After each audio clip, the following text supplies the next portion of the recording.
up, guys? Time to show off a couple new builds going out to a new customer. So hopefully he likes them. We've got two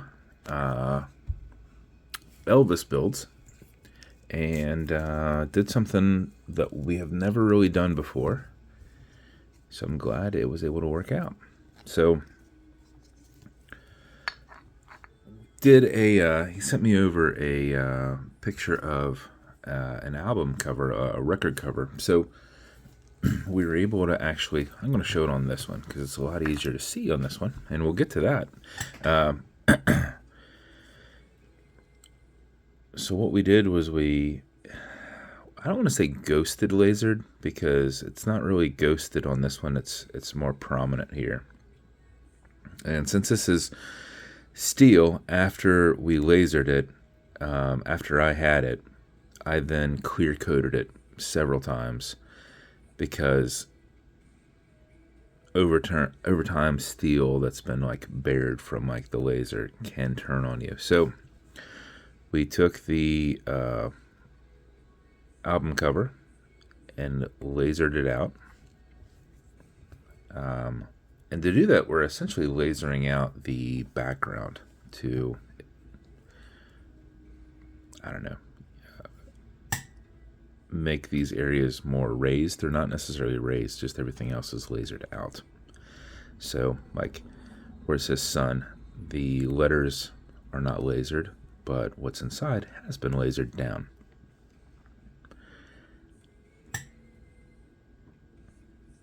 So, same thing we did, but we did it in brass over here. Now with that one, it has more of a pop because it's shiny. I did the same thing with throwing clear coat on it to kind of give it some uniformity. So same exact build, but in a brass version. So we've got lasered steel here, and we've got lasered brass here. And then, as you can see, it's the same exact build, but I did black Moldova hands here. I did silver Moldova hands here. And the silver is to go with the silver brushed case. The black is to go with the black cerakoted case. I did a silver shark tooth. So obviously on this one, I did a black shark tooth. On bezel inserts, I did a black with silver accent diver style. And on this one, we've got a gold with black accent diver style. Case backs, since we had a black cerakote, we did black cerakoted case back. We milled it, flattened it out, lasered his taking care of business logo, as well as a little logo there for Austin off to the side. So black cerakoted case back ring, case back, and then just a milled silver on this side. And then I let him pick out what he wanted on straps. So I'm glad he went this direction because I was trying to push for something that would go with the dial a little more and be darker, kind of go with the accent. So we've got a nice gray strap, super soft with black stitching from Mr. Jonathan Gillespie over at Wristbound, with a silver preview buckle. And on this one, he grabbed one of these, I don't know what color I would call this. It's tan, it's buttery, with white accent strap from Mr. Tuanvu over at HD Straps, with a black cerakoted preview buckle. So those are the two builds, and I just did them as close as possible. Same exact case. Obviously, the crowns, is the crown the same? It's not the same crown, but you will like using that one a little bit better. This one's tapered at the end. Not that there's anything wrong with this one. It's just if you had like a bunch of watches from me, you're like, oh, okay, I really like this tapered down one. This one you can grab a hold of a little bit better, and you might want that because of the cerakote. So, not that it's necessarily rubbing against it or anything right now, but it is tighter, you can tighten these down a little bit more so you can grip a little bit better to loosen it back off. So preview buckles are the same. Strap makers are different, but we have the same bezel insert, same bezel, same caseback style. So and same hands. So these hands here are just these hands that have been put into a perma-black solution. So it just literally ages the metal. So these are the two builds. Bezel on these will turn left. They'll turn right. They are tight. This one should be tight too. Yeah, that one's tight too. What you'll want to do is you'll want to, unless you can kind of just looking at it go, oh yeah, it's top center. I always kind of align them off the crown to assist. And once you have that, then you're going to have your up and down. Since we did yours as just the records, we don't have any referencing on the dial for indice purposes.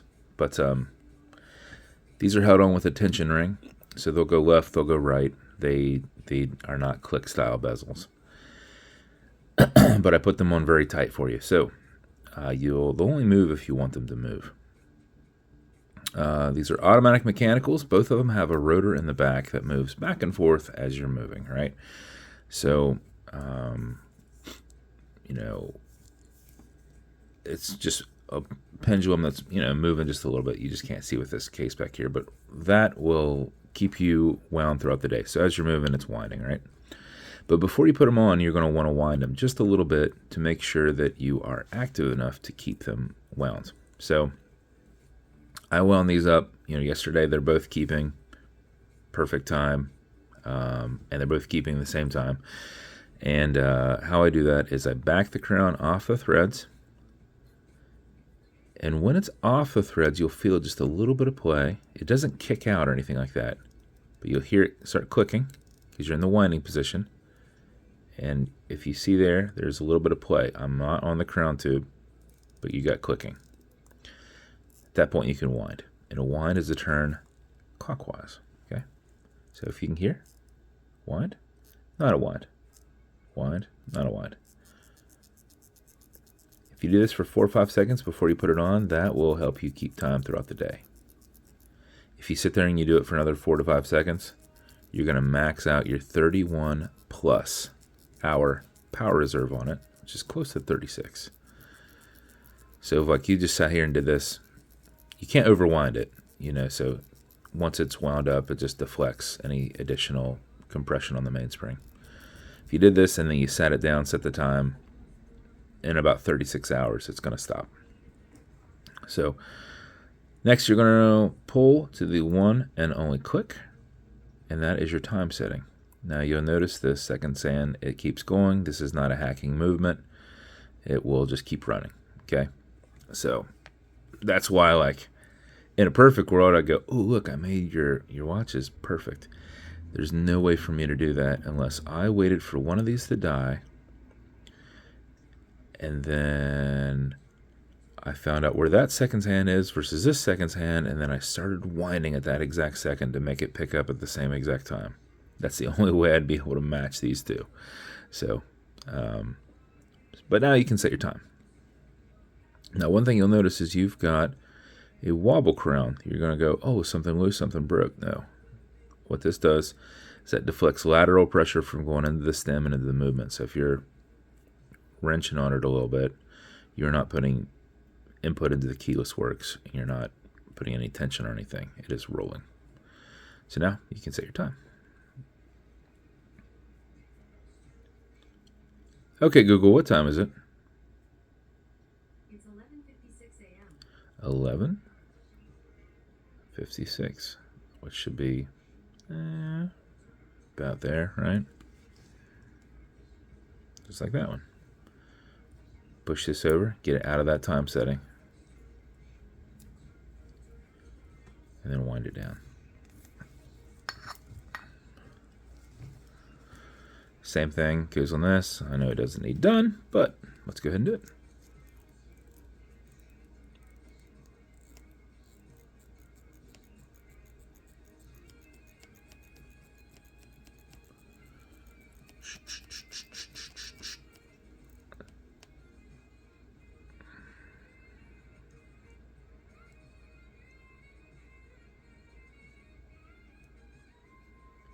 Okay, Google, what time is it? It's 11:57 a.m.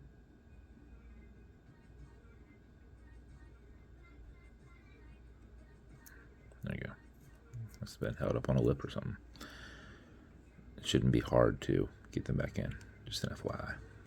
So he just pushes right over. So if it does that, just spin it just a little bit. I don't know if I was hitting a lip or something there.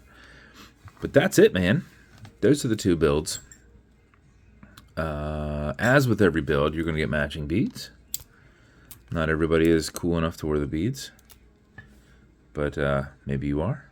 If not, the wife, the girlfriend can wear the beads while you're wearing the watch, or etc. Or you can just have them there for nice pictures.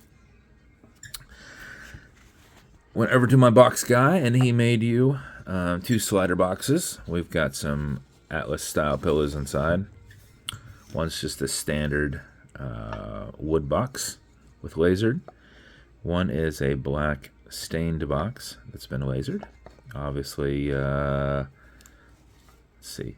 That one goes in that one. That one goes in that one. I guess black and black. But either actually, wood grain goes with that, and this goes with that. So you each one goes with each one. So that's kind of nice. So you're also going to get a couple things with your watches to help make sure that you take care of them. And I'm going to treat it as if you bought 2 separate watches at 2 separate times. So you're going to both get for both watches some watch cleaner. This is a spray foam. This is good on all glass and metal. So everything here in the center, it's non-toxic, non-streaking, as well as a microfiber. Actually, microfiber, and cleaner, right? So that's, like I said, that's good on all glass and metal. So everything here in the center, it's good for this too. And this is for like streaks, anything you're going to get on the watch. If you scratch this watch, use the green side of a Scotch-Brite and brush it in. Just, single passes, half turns. If you scratch this up, it's like scratching your car. Yeah, try not to scratch that one up. That's cerakoted, and it's been applied and then baked on, so it's pretty abrasion resistant. But you can knock it off. If you do, it's kind of like your car, man. If you see the metal, you see the metal. You have to redo the whole thing. So, it is in a matte finish, so you could use some things to touch up if you do something like that. But this is for cleaning, just watch cleaner. This is good on everything else. This is really good if you buy like a used watch and like their bezel's grimy and stuff like that. Spray this, let it soak in. That's actually where I found this company to begin with, because I was buying watches that were vintage, and this stuff was helping. Well, it wasn't a foam at the time. It was a spray, and it was helping me loosen up bezels, kind of like a WD-40-esque. But it was super nice, and I've been using them since. So that's what that's for. You're also going to get some leather conditioner. Don't know that you'll ever need it. It will be full. I use this one myself. But you're going to apply it on the front and the back of the leather. Let it soak in. Use a rag or something like that. Do not use one of your microfibers. And that will keep the leather straps as soft as possible. And then lastly, you're going to get something called Fine Scratch Remover. I don't know if this is upside down, because this is, it was. You're going to get one of these for each of them. This is Novus 2 from Amazon, just repackaged. It is essentially like Polywatch. It's for your acrylic domed glass, because you can scratch it. These will take on a little scratches. They come to me imperfect. But if you get a scratch across them or wherever, you're going to put a tiny, tiny drop on this, and you're going to buff it with your color matching microfiber. You just it's going to kind of dry into it. So make sure that you use, don't swap back and forth. But if your scratch is up and down, just go left and right, fill in that scratch, haze it, get some, heat behind your thumb, and buff it out. If it is still there, wait a little bit, let that solidify, and then come back and do it. So most of the time, people don't even realize they scratch these. That's the nice thing with this 5.5 millimeter thick acrylic, is sometimes I'll get a watch back and I'll look at it and I'll open it all up and I'm like, man, that was scratched to hell. And they're like, really? I didn't even notice. Like, no, that's kind of the intent. They're made for, accepting that abuse and also kind of, not really seeing that. But easy to clean up. But that's your builds, man. I hope you like it. I appreciate you a ton and trusting me to do something new. I figured we could do it, just hadn't done that before. So, and setting your hands was difficult when you have no point of reference, just with the movement out. So that was good fun too. I actually probably need some like lasers or something that would definitely help. If I could do like a laser grid or something, would definitely, setting that hour hand is easy, because you can spin it around and pick it whatever direction you want it to go. But when you put the minute hand on there, you have to make sure that it is corresponding in a proper spot with where the hour hand needs to be. And that's what's tough. It's figuring out where to put the hour hand and figuring out what's top dead center for your minute hand. You just have to go, that looks perfectly straight up, but is it? So that's your builds, man. I appreciate you a ton. Thanks for reaching out. And if you want me to build you something custom and unique, reach out and I'll see what I can do. And if you want to continue to see videos like this, like and subscribe, as I put them up all the time. Thanks, guys.